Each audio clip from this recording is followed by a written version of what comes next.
Oh bonjour internet, comment va? Ceci est un message subliminal pour que tu t'abonnes, tu likes, tu partages, tu commentes et aussi que tu donnes des sous à mon Tipeee, Patreon et Subscripstar. J'ai besoin d'argent. Et je rappelle aussi que je suis écrivain, donc va voir mes vidéos sur mes bouquins et va aussi acheter mes bouquins sur Amazon. Je connais très bien l'addiction. Je l'ai vécu sur moi et je l'ai subi chez d'autres. Que ce soit drogue, alcool ou même sucre et café et tout, parce que je maintiens, pour moi, l'addiction, c'est pas que des produits psychotropes et compagnie. Parce que je le rappelle, c'est pas que les trucs plus costauds, l'addiction, c'est aussi des trucs anodins, comme par exemple le sucre, mais il y a aussi des trucs qu'on peut considérer comme l'addiction, comme les jeux vidéo et le travail. Non, chaussettes. Mais il y a aussi d'autres trucs qu'on peut considérer comme de l'addiction, comme les jeux vidéo, le travail, les jeux d'argent, le sexe, etc., etc., etc. On peut être addict à tout, en fait. Après, je suis pas scientifique, encore moins toxicologue, mais faut pas oublier, voilà, que l'addiction, c'est une définition précise. Et mon psychiatre, il l'a élégamment décrit comme, je cite, l'incapacité de se passer de quelque chose. Vraiment, c'est super vrai. Ton corps ou ton esprit, ou les deux, réclament quelque chose, que ce soit une substance ou une activité. Par exemple, il y a des gens, ils sont littéralement addicts au sport. Oui, oui, c'est sérieux, et c'est un truc bien le sport, mais tu peux être accro. Après, il faut pouvoir raison garder également et séparer passion et intérêt fort, parfois aussi mixé à la réalité d'un métier ou d'un travail, et l'addiction en soi.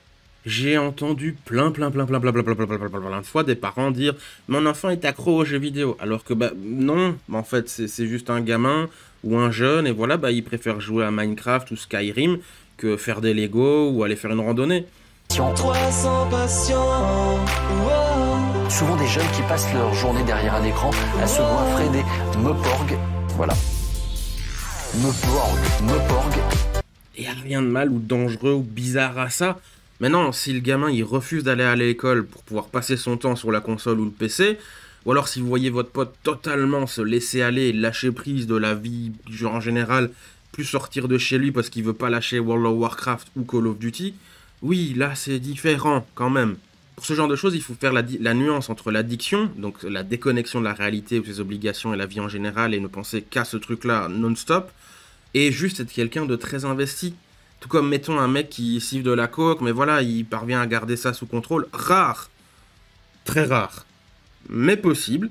Et ne fait ça que 2 ou 3 fois l'année, par exemple. Si on parvient à s'en passer et que ça reste contextuellement logique ou récréatif ou juste une grande passion, bah, faut pas faire un fromage non plus, quoi. C'est, voilà, fais attention si tu prends un truc quand même pas anodin, mais voilà, tu as conscience des risques et tout, t'assumes, ok, bon, bah démerde-toi alors. Mais bon, bref, on va arrêter là la sémantique et le jeu sur les mots, mais c'est pour rappeler un peu le cadre de la conversation et du sujet, et le côté, ça c'est une addiction, ça c'en est pas. La question de l'addiction dans l'autisme, elle n'est pas super débattue, ni c'est pas vraiment un énorme sujet non plus, mais il y a un truc qui peut poser souci, c'est la prédisposition à l'addiction, ainsi que la prédisposition aux effets secondaires d'usage et de substances addictives.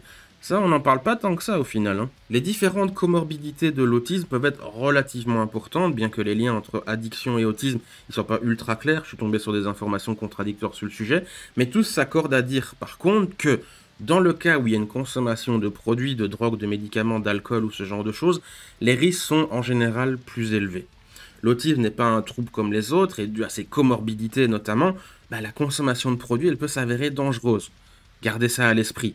Vous n'allez pas forcément être accro trop vite ni rien, mais il y a des cas où voilà, fumer un pétard, ça peut être plus risqué que pour d'autres personnes. Pas pour l'addiction, mais pour les effets que ça peut avoir. Et en parlant de pétard, moi perso, j'ai consommé de la ganja, donc c'est cannabis, mais voilà, je dirais ganja qui est le terme jamaïcain, moi j'ai toujours dit ça comme ça. Voilà, j'en ai fumé pendant, et consommé même, pas que fumé, pendant plusieurs années, et à bonne dose, genre vraiment, j'étais plus ou moins tout le temps défoncé.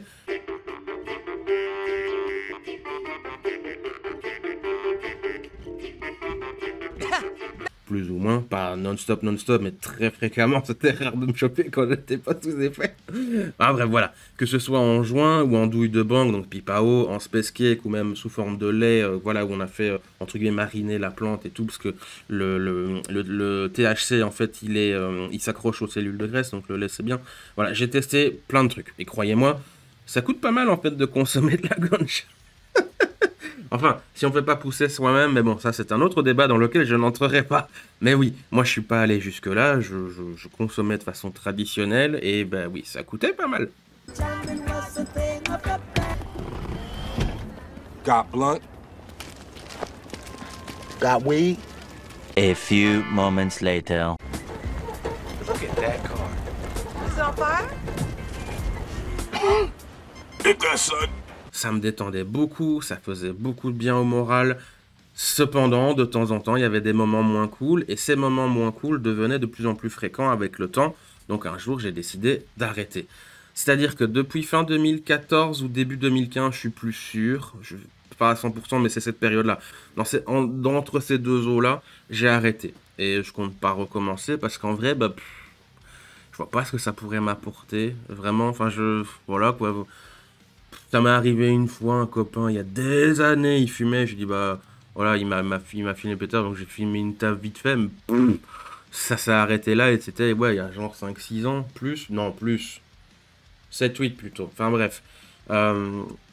Ouais, ça me dit plus rien, je suis pas contre l'usage, je suis même pour la légalisation et la dépénalisation, mais bon, pareil, c'est un autre débat. C'est juste que voilà, j'ai consommé pas mal et j'ai arrêté depuis presque 10 ans. Putain, le temps passe vite, donc c'est pas la même chose, la ganja, que d'autres produits. Mais bon, pareil, on va pas débattre là-dessus, mais ouais, j'ai rien contre ça. Bon, maintenant, par contre, je vapote comme une cheminée, donc fumer, c'est toujours un truc, mais voilà, le cannabis, c'est... Enfin, ouais, je vais pas m'étendre.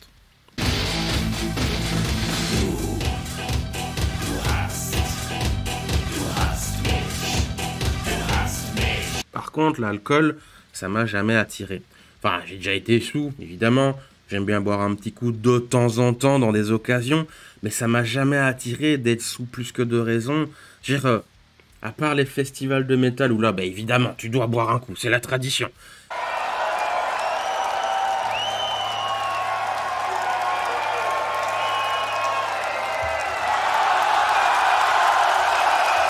Ou les fêtes un peu spéciales comme anniversaire ou fête de fin d'année, voilà, tu bois un petit verre.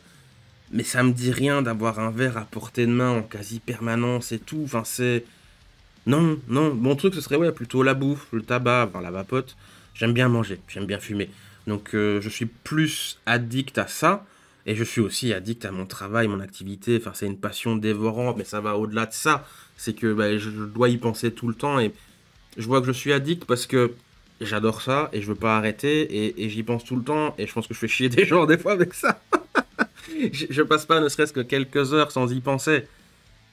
Par contre, j'ai vu les ravages de l'addiction chez les autres. Ma mère est une ancienne alcoolique qui de temps en temps frôle encore avec la rechute, et dans la famille, lever le coude, ça a toujours été quelque chose de fréquent, hein, voilà. Milieu ouvrier oblige, j'ai envie de dire, mais j'ai vu les ravages de ça. Faut leur expliquer aux gens parce qu'ils savent pas faire la différence après. J'ai aussi vu dans divers concerts des gens complètement accros et au bout de leur vie sous diverses substances, alcool, drogue, ce que vous voulez, enfin c'est pas beau à voir, hein, franchement, ni à subir non plus. C'est-à-dire que face à ces personnes, on sait jamais vraiment comment réagir. Même si c'est un inconnu d'ailleurs, est-ce que tu l'envoies se faire foutre en mode rien à battre, c'est pas mes oignons, ou est-ce que tu essayes d'être conciliant et sympa, essayer de l'aider? Sauf que ces personnes-là, accros et très souvent inconscients de la situation dans laquelle ils sont, ces personnes, fréquemment, voilà, elles n'ont pas vraiment le désir de s'en sortir. En plus de quasi à chaque fois sortir le fameux « Mais je suis pas accro, je m'arrête quand je veux ». Leave me alone. C'est là qu'on peut entrer dans une relation totalement malsaine et déséquilibrée, au nom de l'affection, de la compassion, ou je ne sais quelle autre valeur, je sais pas. On se laisse faire et on se laisse emporter dans cette espèce de tourbillon et cette tornade de problèmes. Et en fait, c'est l'autre qui a ses problèmes, mais c'est nous qu'on subit.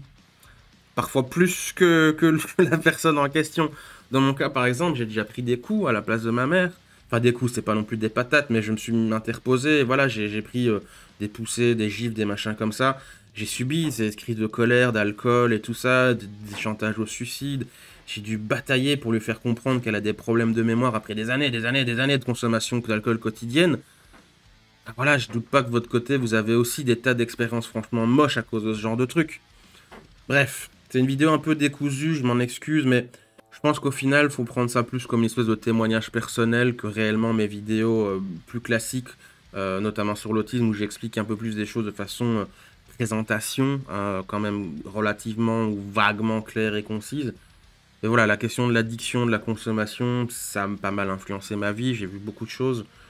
Et bah manifestement j'avais besoin d'en parler, donc voilà, je pose ça là et puis bah, c'est comme ça. Prenez soin de vous et de vos proches. Faites attention à vous.